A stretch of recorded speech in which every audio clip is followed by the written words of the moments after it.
හරි අද අපි බලමු කම්පියුටර් ජෙනරේෂන්ස් ගැන. පරිගණකයේ පැවැත්ම.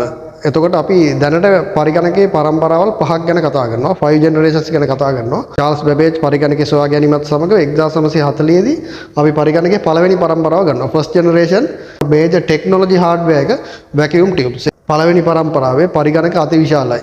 ඒ කියන්නේ අපි ගත්තොත් ගොඩනැගිල්ලක එක ෆ්ලෝ එකක් වගේ තමයි සම්පූර්ණ පරිගණකයක්.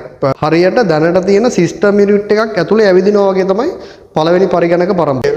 සොෆ්ට්වෙයාර් යූස් කරලා තිබ්බා මැෂින් ලැන්ග්වේජ්, ඇසෙම්බලි ලැන්ග්වේජ් කියන ලැන්ග්වේජස් දෙක තමයි ඒගොල්ලෝ පළවෙනි පරම්පරාව යූස් කරේ. ඒ වගේම තමයි ඒකේ ලක්ෂණ ගත්තොත් ස්ලෝ ඉන් ප්‍රොසෙස්, අඩු කාර්යක්ෂමතාවකින් වැඩ කරේ. ඒ වගේම තමයි non portable, මූව් කරන්න බෑ. consume lot of electricity, විදුලි පරිභෝජනය අධිකයි. පරම්පරාවේ උදාහරණ තියෙනවා ENIAC කියන. ඊට පස්සේ 1956 දී second generation එක බිහි වෙනවා පරිගණකයේ දෙවෙනි පරම්පරාව. ඒකෙදි මේජර් හાર્ඩ්වෙයාර් ටෙක්නොලොජි එක වෙන්නේ ට්‍රාන්සිස්ටර්. යූස් කරන high level languages.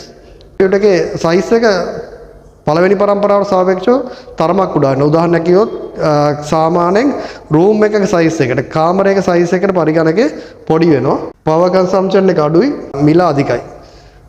අපි එකට උදාහරණ IBM 7030 තුන්වෙනි පරම්පරාව third generation එක 1964 දී මේජර් හાર્ඩ්වෙයාර් ටෙක්නොලොජි එක IC එක බිහි වෙනවා. අපි කියනවා සංග්‍රහිත පරිපථ. පරිගණකයේ ප්‍රමාණය තවත් කුඩා වෙනවා. Windows වගේ ඔපරේටිං සිස්ටම් වල පළවෙනි අවධිය පටන් ගන්න මෙන්න මේ තුන්වෙනි පරම්පරාව. ඒල අධිකයි, low power consumption. ඒ වගේම තමයි ඒකට උදාහරණ ගත්තොත් IBM 360 වගේ ගන්න පුළුවන්. ගත්තොත් හතරවෙනි පරම්පරාව fourth generation එක 1975 දී බිහි වෙනවා.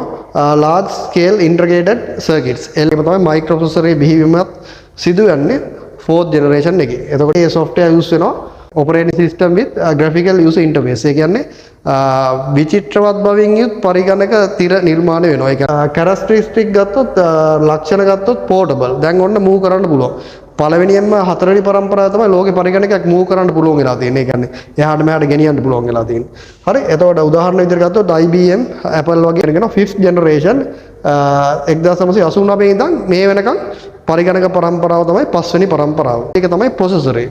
අපි ඒකට කියනවා ULSI, ultra large scale integration. ඒ processor කියන ඉලෙක්ට්‍රොනික කම්පොනන්ට් එක බිහිවීමත් සමග තමයි මේ පරම්පරාව බිහි වෙන්නේ. software use කරනවා operation system with GUI.